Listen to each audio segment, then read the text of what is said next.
Voici l'actualité des États-Unis. Marco Rubio déclare qu'un système de péage dans le détroit d'Ormuz rendrait un accord diplomatique avec l'Iran infaisable.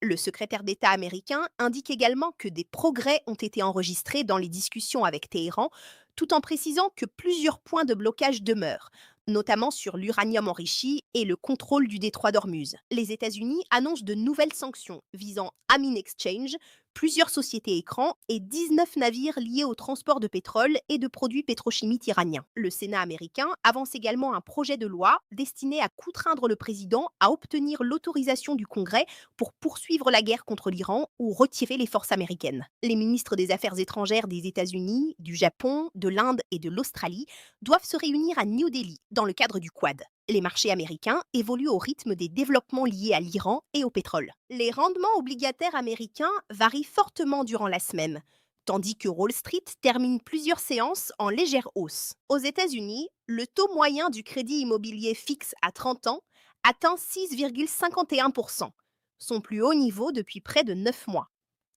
Cette évolution concerne directement le pouvoir d'achat et l'accès au logement des ménages américains. Dans le même temps, Walmart et Target signalent une consommation prudente des ménages américains, dans un contexte de surveillance des dépenses de consommation aux États-Unis. En Californie, environ 40 000 habitants reçoivent un ordre d'évacuation autour de Garden Grove, après un incident impliquant un réservoir contenant environ 7 000 gallons de métacrylate de méthyle.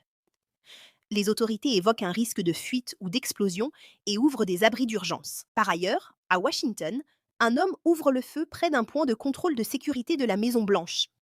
Le Secret Service riposte et l'homme est tué, tandis qu'un passant blessé par balle reste dans un état grave mais stable. Enfin, AP rapporte que les démocrates cherchent une réponse au redécoupage favorable aux républicains pour la Chambre des représentants, dans plusieurs États américains confrontés à des obstacles liés aux commissions indépendantes ou aux règles constitutionnelles locales.